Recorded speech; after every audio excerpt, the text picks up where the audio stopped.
Just had the MOT done. All passed, all okay, ready for the summer. Had a good chat with the guy who owns the place. So now on my way back home. But before we get there, we will be doing a quick review of the Honda Fury, a 2013, I believe it is. It's a 62.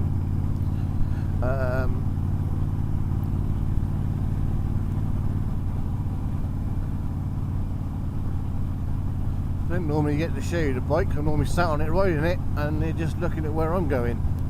But I thought I did one for the Kawasaki the other day, for the Juzaki. So I thought, well, whoa, what are you there for?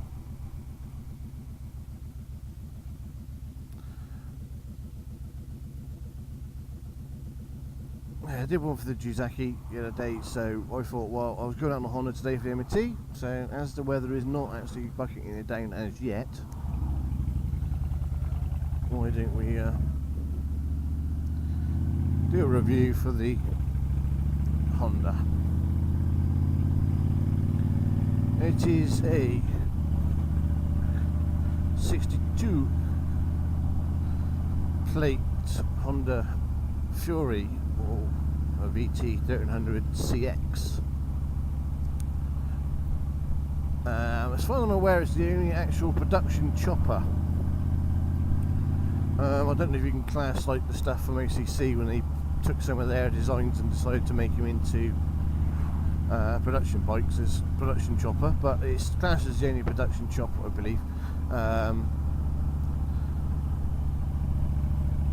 In this country, and whether or not it's in any other countries as well, because it is originally from America, or originally sold in America, but I don't know if it's developed there because obviously it's Honda, but it is originally from America.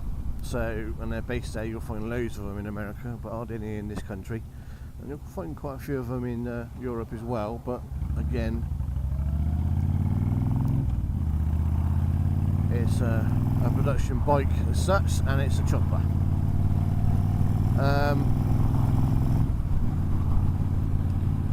They are a, like I said, 1300 V-twin, 4 plugged, 4 efficiency. They got some good torque. They're not high on the brake horsepower. They're only about 80, something like that, which ain't a great deal. I think they're not even that, I don't think. I've got a power commander on this one because they are injection. So I got a power commander, but they have got a lot of weight to them. They're over 300 odd kilograms. So they are very heavy. Shaft drive, so good on the maintenance section. But obviously everything is wrong, it can cost a fortune. But apart from that, they are a nice comfortable bike. They've got a nice rake to the front. I can't remember the degrees, but it is quite a nice rake out. They are a long bike, 2 meters or so. So they are a long bike, they are a heavy bike, but they are a low bike. Again, I'm not sure of measurements. I haven't done this to sell the bike. I'm not doing this to because I work for Honda or nothing, or I'm trying to sell it, so I won't, talk about a lot of it. But they are a very, very low bike. I don't know. It's probably 500-600 mil. They're not a great deal of height going on there, basically. Which basically means for me, being but 5'9", I can sit on the bike with my feet flat on the floor and my knees bent comfortably, which is good for handling of the bike being so heavy. The fact that it's low as well really helps that low centre of gravity.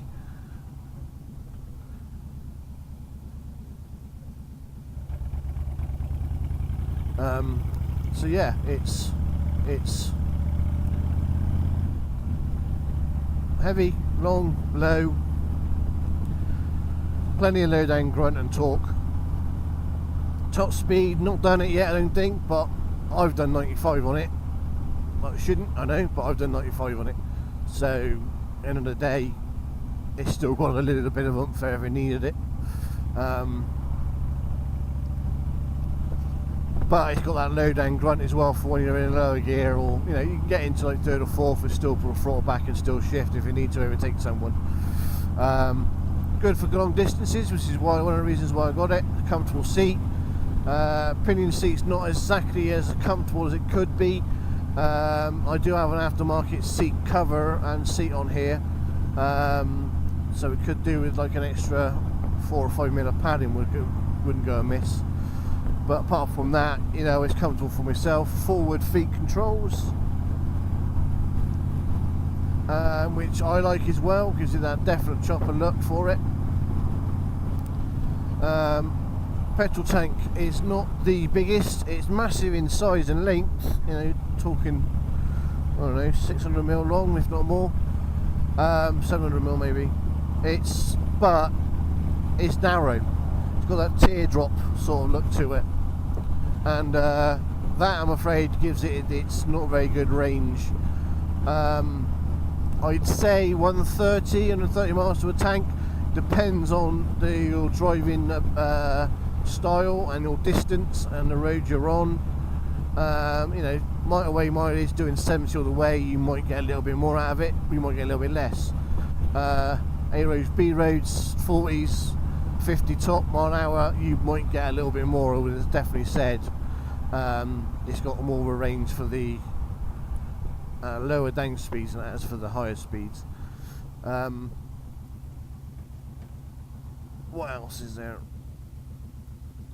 I've got saddlebags on this one, which I'll show you in a bit. These obviously help because, as you'll see in a while, there ain't much cubby holdage, etc. Like you get on some bikes, you lift the seat up and there's a massive gap underneath where you can put stuff. You don't get that on this. I don't think there's actually any places that you can put stuff that I'm aware of at the moment still. Even the ignition section, which is on the side mounted ignition, even that is a double fitment in the sense of that it does the ignition and it does a little diddy miniature toolkit that will help you out with an Allen key and a screwdriver and something else. But it means having to take it all apart to do that, so it's not like you can just undo a key or something and open it up. So as you'll see in a bit, there is definitely nowhere to stick things that you might need: waterproofs, a side kickstand, floor mat for any soft standings you want to put it on, you know, the foot that you can buy, you know, everything you want to take with you basically on a bike on an average day that you want all the time is nowhere to put it on this bike, which is quite sad to be honest, because it's such a big bike. But that's what the saddlebags are for, which does allow you to bring a lot more than normal. So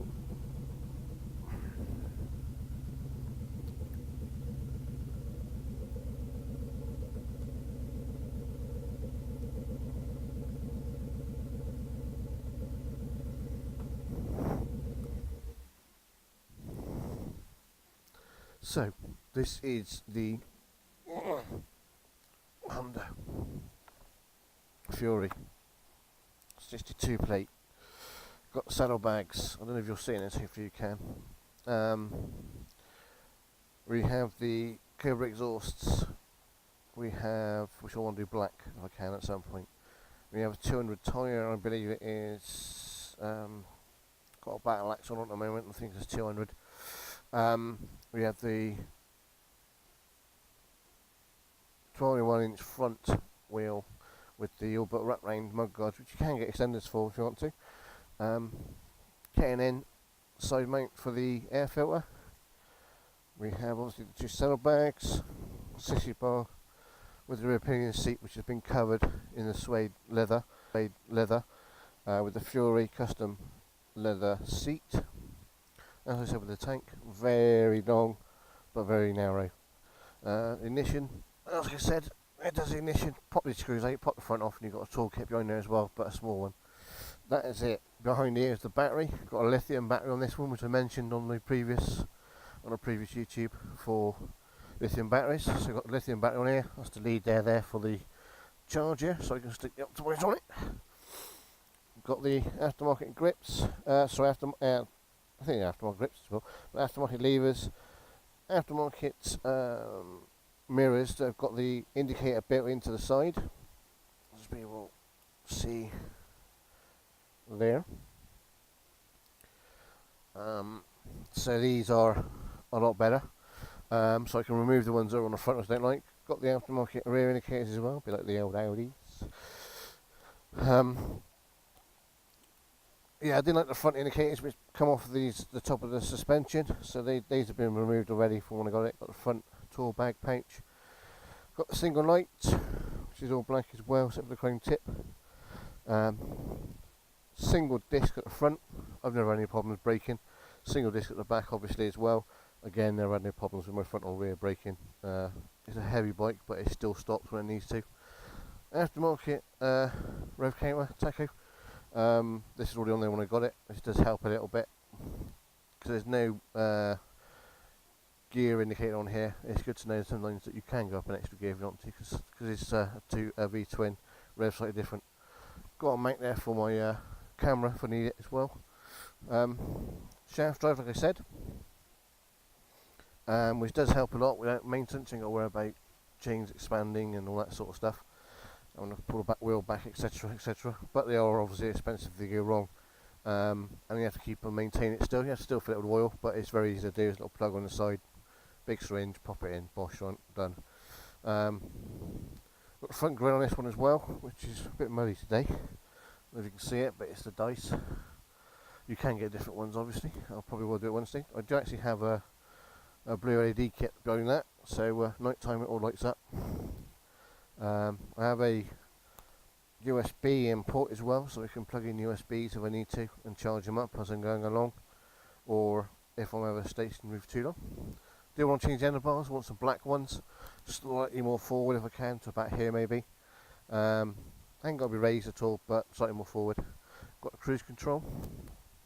That is literally mount, go along, push down, done.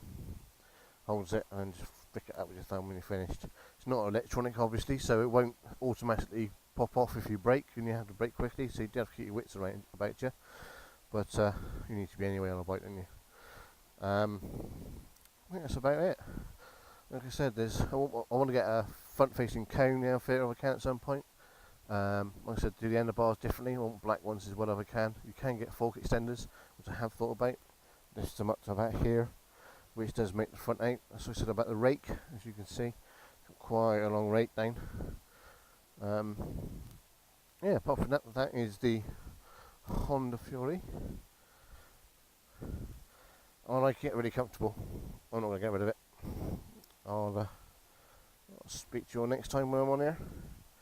Hopefully more to come because the summer's kicking in. Speak to you later.